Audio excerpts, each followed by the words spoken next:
Hi hello ಎಲ್ರಿಗೂ ನಮಸ್ಕಾರ. Welcome back to my mini vlog. ಹೆಣ್ಣು ಮನೆಗೆ ಮಹಾಲಕ್ಷ್ಮಿ ಸ್ವರೂಪ ಅಂತ ಹೇಳ್ತಾರೆ. ಮನೇಲಿ ಒಂದು ಹೆಣ್ಮಗು ಹುಟ್ಟಿದೆ ಅಂತಂದರೆ ನೀವು ಪುಣ್ಯ ಮಾಡಿದ್ರೆ ಬಿಡಿ ಅಂತ ಹೇಳ್ತಾರೆ. ಕೆಲವರಂತೂ ತುಂಬಾ ಅದೃಷ್ಟವಂತರು ಅಂತಲೇ ಹೇಳ್ಬೋದು. ಯಾಕೆ ಹೇಳಿ, ಮನೇಲಿ 2-3 ಹೆಣ್ಮಕ್ಳು ಇರ್ತಾರೆ ರೀ, ಅವ್ರು ನಿಜವಾಗ್ಲೂ ಬಹಳ ಪುಣ್ಯ ಮಾಡಿದವರು. ಇವತ್ತು ನಮ್ಮ ಮನೆ ಮಹಾಲಕ್ಷ್ಮಿಯ ಹುಟ್ಟಿದ ಹಬ್ಬ. ಅವಳ ಹುಟ್ಟಿದ ಹಬ್ಬದ ಪ್ರಯುಕ್ತ ನಮ್ಮ ಏರಿಯಾದಲ್ಲಿರ್ತಕ್ಕಂಥ ಆಂಜನೇಯ ಸ್ವಾಮಿಗೆ ಅಭಿಷೇಕ ಮಾಡಿಸಿದ್ವಿ.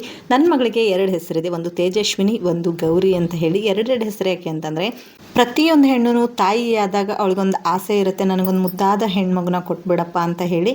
ನಾನು ಕೂಡ ನನ್ನ ಮಗಳನ್ನ ಕ್ಯಾರಿ ಇದ್ದಾಗ ಎಲ್ಲರೂ ನಿನಗೆ ಮತ್ತು ಗಂಡು ಮಗುನೇ ಆಗುತ್ತೆ ಅಂತ ಹೇಳೋರು. ಮೊದಲಿಗೆ ಒಂದು ಗಂಡು ಮಗು ಇತ್ತು, ಮತ್ತು ಗಂಡು ಮಗು ಆಗುತ್ತೆ ಅಂತ ಹೇಳಿದಾಗ ನಾನು ತುಂಬ ಭಕ್ತಿಯಿಂದ ಪೂಜೆಯನ್ನು ಮಾಡಿರುವಂಥ ಮಂಗಳಗೌರಿಯ ಹತ್ರ ಒಂದು ಬೇಡಿಕೆನ ಇಟ್ಟ, ನನಗೆ ನೀನು ಹೆಣ್ಣನ್ನು ಕೊಟ್ಟರೆ ನಿನ್ನ ಹೆಸರನ್ನ ಕರಿತೀನಿ ಅಂತ ಹೇಳಿ.